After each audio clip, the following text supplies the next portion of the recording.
세상에 떠도는 기묘한 괴담들. 첫 번째 이야기. 경기도 오산의 PC방에서 알바를 할 때의 실화괴담. PC방 알바를 하고 있었습니다. 저희 PC방은 시내에 있긴 하지만 새벽에는 사람이 잘 다니지 않는 번화가입니다. 하여튼 그렇게 피곤에 쩔어 컴퓨터를 하면서 손님을 보는데 가을에 두꺼운 외투를 입고 목도리에 마스크까지 쓴 한 젊은 남자가 들어오는 것이었습니다.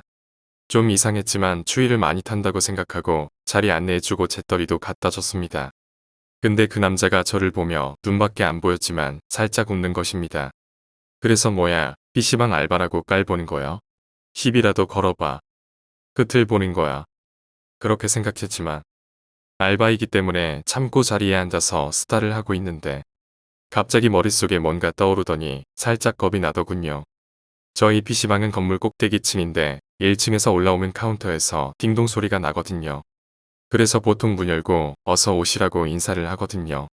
근데 그 남자가 들어왔을 때는 딩동 소리가 나지 않았습니다. 그렇다고 꼭대기층인데 옥상에서 내려온 거는 아닐 테고 옥상도 잠겨 있습니다. 그래서 저는 이상한 생각이 들었지만 그냥 넘겼습니다. 그렇게 2시간이 지나고 그 남자는 카운터로 와서 계산을 하더니 저를 보며 또 웃는 것입니다. 그러더니 밥은 잘 먹고 다니냐 이러는 것입니다. 저는 별 미친 사람이 다 있네 하면서 그냥 넘겼습니다. 그렇게 며칠이 지나고 야간이기 때문에 낮에 집에서 잠을 자고 있는데 사장님이 빨리 가게로 오라고 전화가 왔습니다. 전화를 끊고 짜증이 나서 투덜거리면서 PC방으로 갔습니다. 왜요?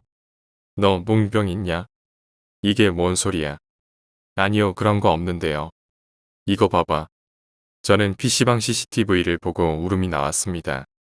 CCTV에는 1층 입구에는 아무도 들어오지도 않았고 저 혼자 인사를 하고 저 혼자 자리 안내해주고 재떨이도 갖다 준 거였습니다. 정말 너무 무서웠습니다. 분명히 봤는데 나한테 밥은 잘 먹고 다니냐고 말도 했는데 그 일이 있고 며칠 뒤에 아르바이트를 관뒀습니다. 그러고 며칠 후 전화가 오는 겁니다. 여보세요? 응, 엑스엄마야. 아주머니 어쩐 일이세요? 그게 엑스 죽었다. 전 아무 말도 할 수 없었습니다. 그 엑스는 제가 고등학교 때 정말 단짝으로 붙어 다니던 친구였는데 대학교 때문에 이사를 가서 멀리 떨어져 있는 그런 친구였습니다. 근데 아주머니는 그 친구가 작년 겨울에 택배 운송 아르바이트를 하다가 사고로 죽었다는 겁니다. 그럼 그때 게임방에 온 남자는 잘 생각해보니 맞습니다. 눈밖에 못 봤지만 그때 그 눈웃음. 절 보며 밥은 잘 먹고 다니냐는 그 말. 그 아르바이트 때문에 친구를 볼 수 있었습니다. 그 일이 있고 저는 친구 납골당에 가서 친구 보고 다시 그 PC방 아르바이트를 하고 있습니다. 두 번째 이야기, 소름 끼치는 실화괴담. 고등학교 친구 중에 초등학교만 같이 나온 친구가 있었어. 중학교 때는 다른 학교에 가서 보질 못했지만 고등학교 올라와서 다시 만나게 됐지. 근데 초등학교 땐 너무 밝아서 예쁘게 보일 정도였는데 고등학교 땐 뭔가 암울하게 변했더라고. 그놈이랑 상당히 친한지라 학교가 끝나고 항상 같이 놀았지. 근데 이상하게 그놈 집에는 데려가지 않는 거야. 집에 데려가도 항상 문 밖에서 기다리라고만 하고 그냥 자기 사정이 있겠지 하고 말았는데 더 이상한 점은 어느 날부터 집 밖에서 기다리는데 안 들리던 개 짖는 소리와 조금 지나면 깨갱 소리가 나더라고. 그러다가 나오곤 했는데 며칠을 그냥 지내다가 어느 날 친구한테 말해봤어. 강아지 새로 샀냐고 말했더니 며칠 전에 데려왔대. 그래서 무슨 종이냐고 물어보니까 종 같은 거 모른다고 하는 거야. 그래서 내가 키우는 종도 모르냐 했는데 그냥 말 돌리면서 어디 갈 거냐고 하더라고. 그냥 PC방 가자고 하고 가는 길에 내가 너네 뒷에는 왜 못 들어가게 하냐고 물으니까 갑자기 신경질적으로 대답하는 거야. 그냥 나는 무슨 민감한 문제가 있나 싶어서 알겠다고 하고 말았어. 다음 날이어서 여느 날과 같이 그놈 집 앞에서 기다리고 있는데 그놈이 갑자기 문을 열더니 고개를 내밀고 들어와라고 하는 거야. 그래서 이놈이 웬일이지? 하고 들어갔어. 집 분위기가 뭔가 싸하고 음침하더라고. 집에 가니 갑자기 친구네 어머니가 생각나는 거야. 그래서 난 집에 어머니 안 계시냐고 물어봤는데 그러니까 갑자기 성질을 내는 거야. 아, 들어오게 해줬으면 됐지. 무슨 주문이 그렇게 많아라고. 놈 왜 이러지? 하고 나는 왜 지랄이냐? 하고 그냥 사정이 있겠지 하고 넘겼어. 근데 아무리 생각해도 이상한 거야. 개소리가 어제만 해도 났는데 개가 없는 거야. 그래서 강아지 어디 갔냐고 물어보니까 이제 없다는 거야. 점점 궁금해지는 거야. 그래서 그놈 옷 갈아입는 동안 그냥 집도 둘러볼 겸 방 구경 중이었는데 문 하나만 닫혀 있더라. 문 열려니까 잠겨 있었어. 그때 친구 놈이 나오면서 너 뭐 하냐고 이리 오라고 하더라고. 상당히 민감하네. 라고 생각하고 돌아설 때 살짝 봤는데 문에 핏자국 비슷한 게 있어. 그래서 내가 웬 핏자국이야? 라고 하니까 그냥 별거 아니라고 계속 우기는 거야. 그러다가 갑자기 슈퍼 가서 라면을 사와야 한다고 같이 가재. 난 그 의문의 방 때문에 궁금해서 슬쩍 볼 겸하고 갔다 오라고 나 컴퓨터 한다고 했지. 같이 가자고 우기다가 내가 계속 안 간다니까 혼자 갔어. 그리고선 다시 방문 앞에 갔는데 잘 보니까 강아지 발톱 자국도 있고 그렇더라고. 더욱 궁금해서 동전으로 문을 땄어. 문을 여는 순간 썩은 내와 피비린내. 문을 다 여는 순간 나는 바로 화장실로 달려가서 구토도 하고 벌벌 떨고 울기까지 했어. 방 안에는 죽은 강아지와 죽은 고양이와 별의별 동물들이 다 있더라고.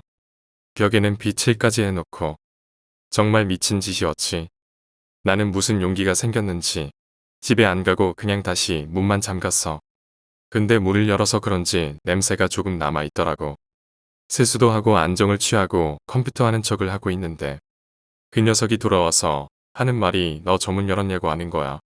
아마 냄새를 맡았나봐. 그때 후회했지. 그냥 갈 거라고. 열었다고 하면 죽일 것 같았어. 그래서 그냥 안 열었다고 했지. 그러니까 그 녀석이 그냥 라면이나 먹자고 하더라고. 집에 가려다가 지금 가면 좀 이상해 보일 것 같아서 라면 먹고 집에 가봐야 할 것 같다고 하고 라면을 다 먹고 나와서 집에 가는 길에 생각해 보니까 소름이 너무 돋는 거야. 다리도 떨리고 완전 미친놈 아니야. 경찰에 신고할까? 생각도 해봤는데 그건 뭔가 아니더라고. 다음날 학교에서 그냥 떠봤지. 그 방에 뭐가 있길래 그 근처 가면 이상한 냄새가 나냐고. 그러니까 그 녀석 하는 말이 방 청소를 안 해서 더러워서 그렇고 그래서 방도 안 보여주는 거라고. 그때 내가 그냥 말해버렸어. 너 방 봤다고. 그런대로 그 녀석 그 말 듣자마자 대답도 안 하고 학교를 그냥 뛰쳐나갔어. 그리고는 졸업할 때까지 학교에 나오지도 않았어. 친구 여럿 데리고 그놈 집에 가서 초인종 눌러보고 별의별 짓을 해봤지만 대답도 없고 경비 아저씨한테 물어보니까 모르겠다는 말밖에 안 하더라. 전화도 해제하고 나중에 애들한테 듣자 하니 어머니 돌아가시고 미쳤다는 것 같아. 나름 친한 놈이었는데 지금쯤 뭐하고 있을지는 모르겠어. 아참 한 가지 말 안 한 게 있는데 그 방 침대에 뭔가 사람 많은 게 누워있더라. 마치 여자 같은. 세 번째 이야기, 점집.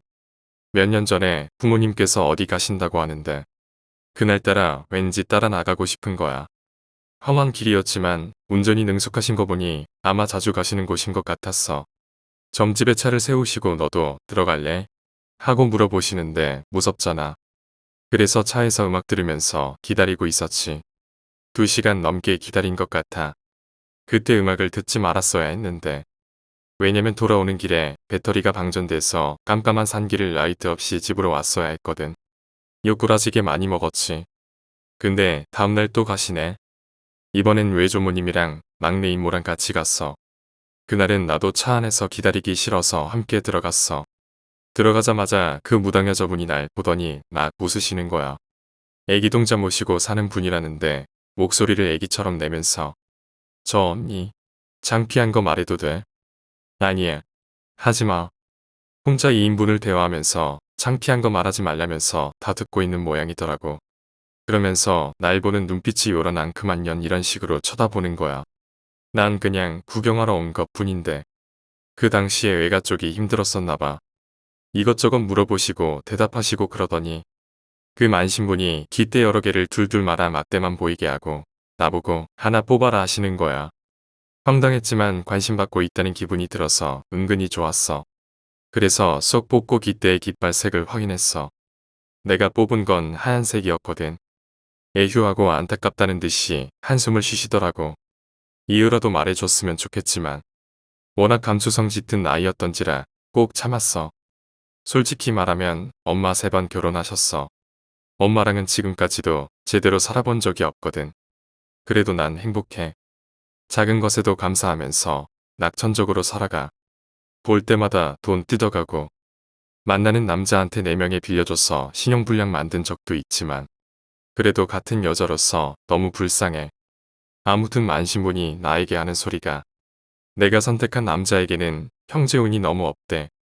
그때 남자친구조차 없었는데 지금 생각하면 결혼하게 돼 남자에게 진짜 같은 형제가 있다는 소리지. 그래서일까? 만나는 사람마다 못된 동생년들이 있더라고.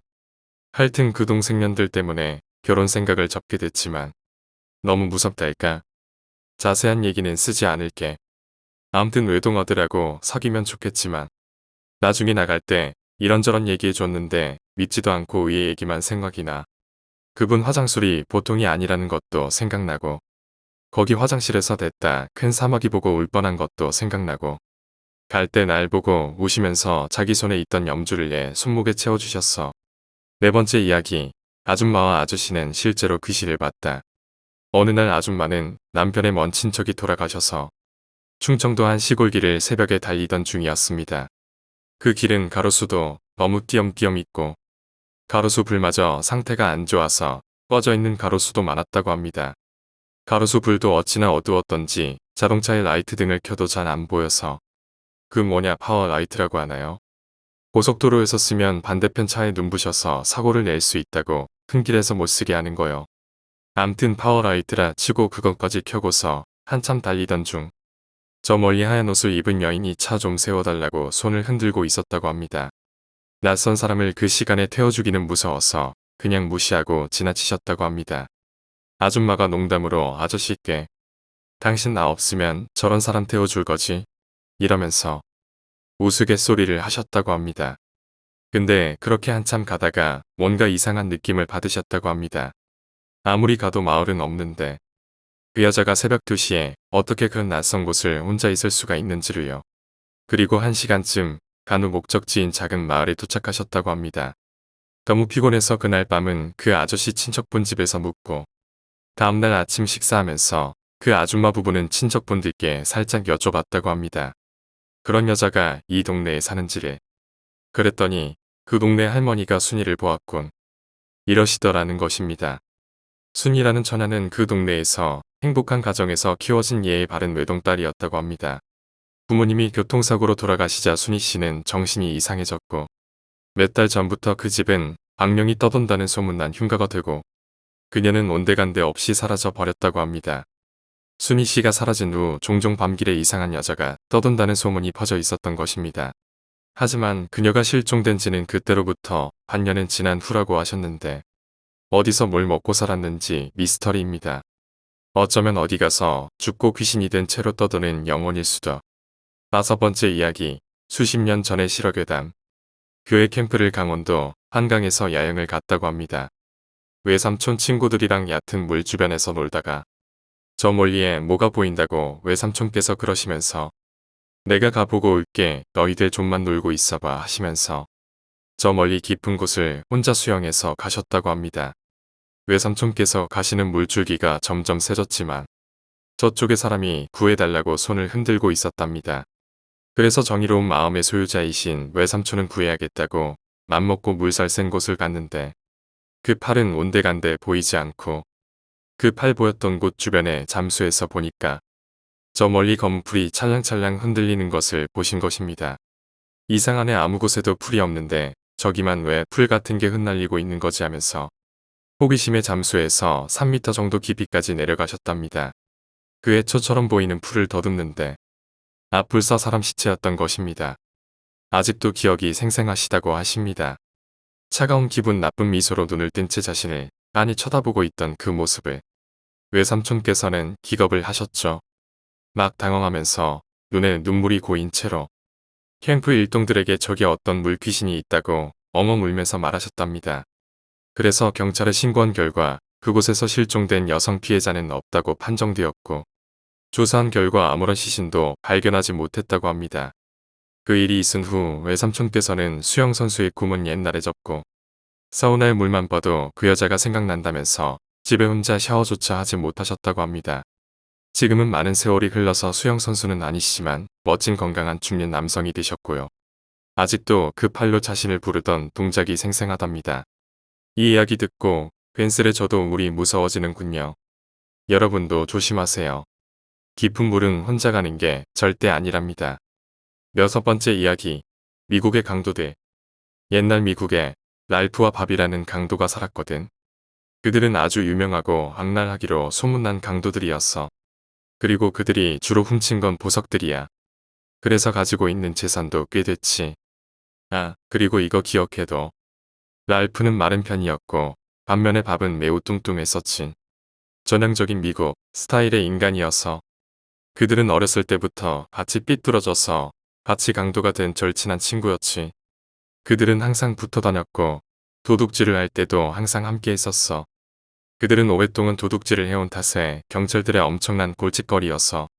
그리고 어느 날 랄프는 우연히 신문에서 300캐럿짜리 최고급 다이아몬드가 보석 전시장에 왔다는 사실을 알게 되었어. 랄프는 당장 훔치러 가자고 했지. 하지만 밥은 두려워했어. 왜냐하면 그 다이아몬드가 있는 전시장은 감히 그 어떤 도둑도 침범하지 못할 정도로 경비가 삼엄한 곳이었고, 안 그래도 오랫동안 강도질을 해서 경찰이 그들을 혈안으로 쫓고 있는 판에 그 비싼 다이아를 훔치다가 걸린다면 감옥에서 평생 썩어야 될 판이었지. 밥은 우리 재산도 많으니 이제 강도질은 그만두자라고 했지만 랄프는 요지부동이었어. 이번 딱 한 번만 훔치자고. 그 다음에는 해외로 떠서 부자처럼 살아보자는 말에 결국 밥도 혹해서 넘어가고 말았지. 결국 그들은 그날 밤 계획을 실행에 옮겼어. 평소처럼 복면을 쓰고 들어간 그들은 레이저망을 간신히 피해서 그 300캐럿의 다이아몬드를 쥐는 데에 성공했지. 하지만 나갈 때가 문제였어. 다시 레이저망을 피하고 가면서 랄프는 그만 뒤에서 느릿하게 따라오던 밥을 쓰러뜨리고 말았어. 당연히 밥은 레이저망에 걸리고 순식간에 경비들이 쫓아왔어. 하지만 랄프는 밥을 외면하고 혼자서 빠져나가려고 했어. 밥은 절규했어. 랄프, 날 두고 가지 마. 랄프. 하지만 랄프는 오히려 차가운 표정으로 말했지. 내 녀석 때문에 모든 계획이 수포로 돌아갈 뻔했어. 이 멍청아. 그리고 랄프는 그 자리를 유유히 벗어났지. 밥은 잡혀서 종신형을 선고받았지만 3년 후에 죽고 말았어. 워낙 뚱뚱하고 건강이 안 좋았던 탓이었지. 하지만 그때 랄프는 이미 해외로 도망쳐서 이름을 짐으로 바꾸고 그동안 모은 모든 보석들을 팔아넘기고 떵떵거리며 잘 살고 있었어. 물론 랄프 자신도 밥이 죽었다는 소식을 들었지만 뭐 그게 대순가. 그는 별로 상관을 하지 않았어. 하지만 어느 밤이었어. 랄프는 갑자기 시끄럽게 울리는 전화 벨소리에 깨어났지. 그때 시간은 새벽 3시였어. 랄프는 속으로 온갖 욕을 하면서 전화를 받았지. 하지만 전화기 너머로 자신이 분명히 죽었다고 믿은 밥의 목소리가 들려오는 거야. 난 내가 한 짓을 알고 있어. 랄프. 랄프는 화들짝 놀라서 전화기를 던져버렸지. 너무나도 소름 끼치고 섬뜩한 목소리였어. 랄프는 당장에 침대로 가서 억지로 잠을 청했지. 분명히 다음 날 아침이면 난 헛것을 들은 거야 라고 자신있게 말할 수 있을 것 같았어. 물론 그 생각은 완전히 빗나갔지. 아침이 되자 랄프는 일어났지. 그리고 여느 때처럼 식사를 했어. 하지만 그때 바로 전화벨이 울렸어. 랄프는 이번엔 아마 자신의 여자친구라도 되나 보다 생각하며 전화를 받았지. 여보세요? 여보세요? 이봐. 전화를 걸었으면 말을 해. 침묵으로 일답한 전화였어. 랄프는 욕을 하고는 끊으려고 했지. 하지만 찰나 전화기 너머로 그 소름 끼치는 목소리가 들려오는 거야. 나는 내가 한 짓을 알고 있어. 랄프. 랄프는 그 자리에서 전화선을 뽑아버렸어. 하지만 그 목소리는 마치 지옥에서 온 사자처럼 끈질기게 랄프를 쫓아다녔어. 심지어는 핸드폰 벨소리가 울려서 전화를 받았더니 다시 밥의 목소리가 들려왔고 자신의 친구들, 여자친구의 핸드폰에서도 그런 소리가 들려왔지. 랄프는 미칠 것만 같았어. 랄프는 그래서 전화를 받지 않는 것이 버릇이 되었지. 어느 날 랄프는 밥의 목소리가 들려온 이후로 모든 전화의 전화선을 빼놓았어. 그런데 새벽 3시 랄프는 다시금 들려온 전화벨 소리에 깨어났어. 랄프가 보니 오래전에 전화선을 끊어놓은 전화기에서 벨소리가 울리고 있었던 거야. 랄프는 고함을 질러댔어. 그런데 그 전화기에서 띠딩하고 하나의 메시지가 있습니다라고 하더니 난 내가 한 짓을 알고 있어 라는 말만 반복되는 거야. 거지라고. 랄프는 망치를 들고 와서는 전화기를 마구 내려 찍었어. 거의 고물상에 넘겨도 될 상태까지 갔지만 그 목소리는 망치로 내려칠 때마다 점점 더 커졌어. 난 내가 한 짓을 알고 있어. 난 내가 한 짓을 알고 있어. 랄프는 다시 외마디 비명을 지르며 그 자리에서 기절해버렸어. 그날로 랄프는 모든 전화기를 없애버렸지. 하지만 그 목소리는 끊이지 않았어. 심지어는 TV를 보고 있다가도 난 내가 한 짓을 알고 있어이 목소리가 들려서 랄프는 노이로제에 걸려버렸어. 그의 꼴은 말이 아니었어. 하지만 그는 자수하기는 죽기보다도 싫었지. 지금까지 쌓아왔던 이 많은 부가 한순간에 무너진다는 건 생각하기도 싫었나 봐. 그런데 다음날부터 그 목소리가 들려오지 않았어. 랄프는 신기하다고도 생각했지만 그게 며칠이나 갈지 두고 봤지. 2달이 지났는데도 그 목소리는 들려오지 않았어.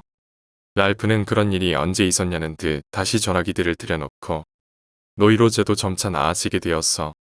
전화벨이 울려도 받으면 언제나 자기 친구들 목소리였어. 그렇게 랄프는 빠른 속도로 그 일들을 잊어가고 있었지. 그때까지만 해도 말이야. 어느 날 밤 전화벨이 울렸어. 랄프는 자신도 모르게 일어났어. 그런데 시간이 새벽 3시였던 거야.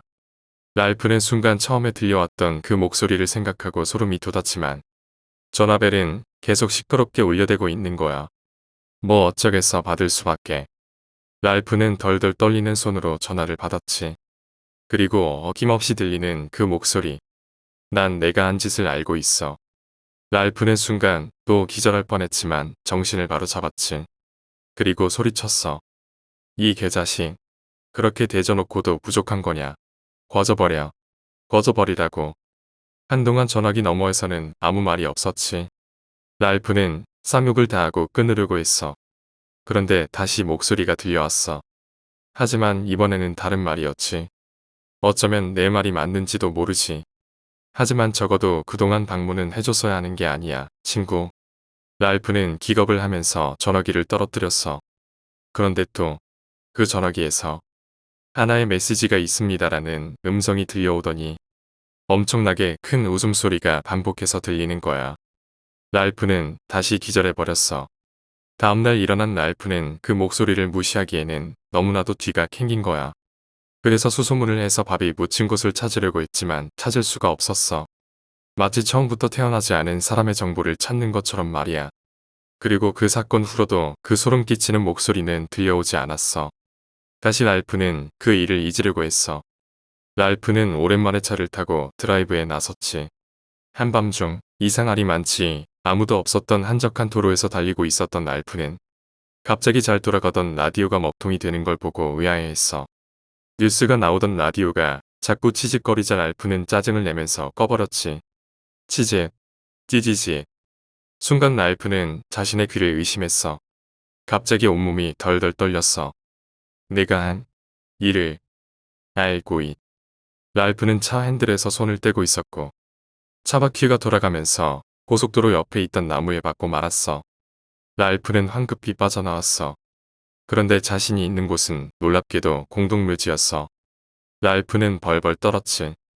솔직히 도로 옆에 공동묘지가 있다는 것 자체가 말이 안 되는 일이었거든. 수많은 묘들이 세워져 있는 가운데 랄프는 이끌리듯이 그 안으로 들어갔지.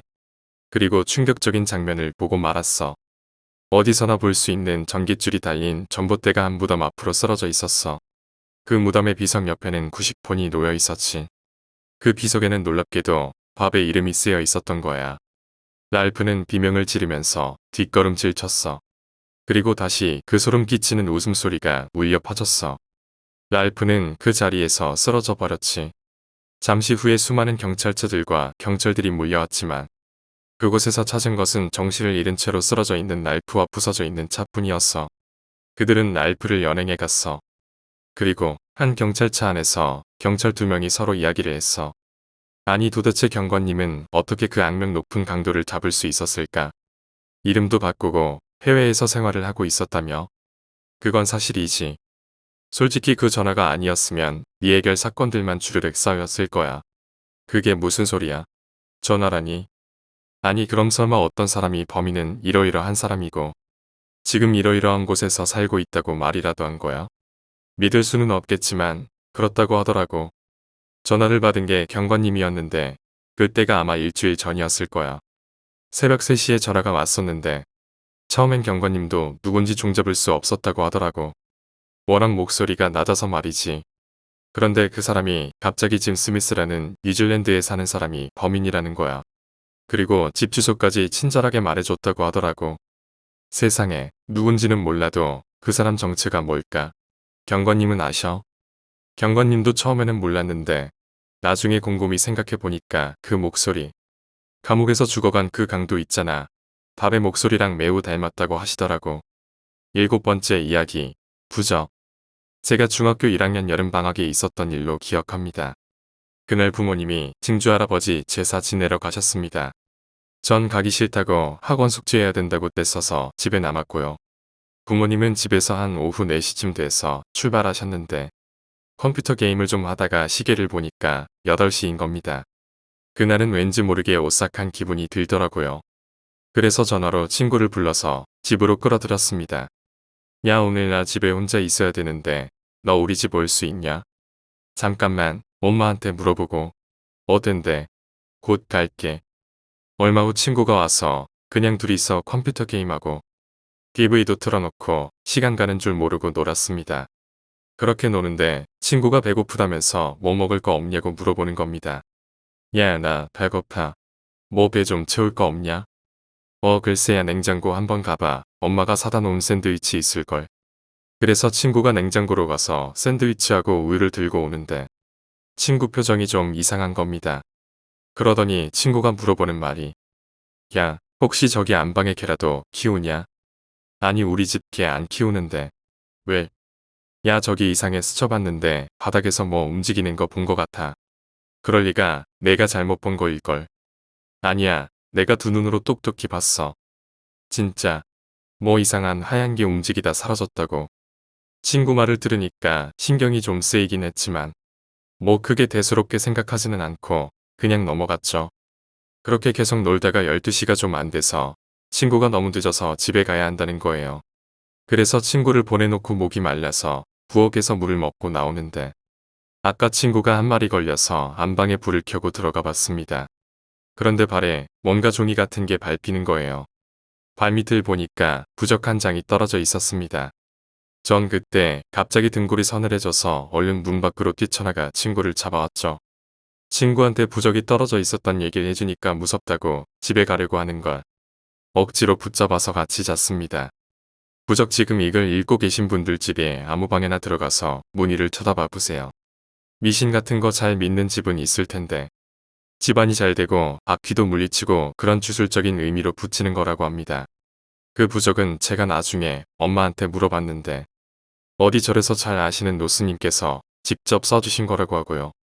이 일이 있고 뭐 지금까지 다행히 아무 일도 일어나지 않았지만 지금 그 일을 생각하면 아직도 소름이 돋네요.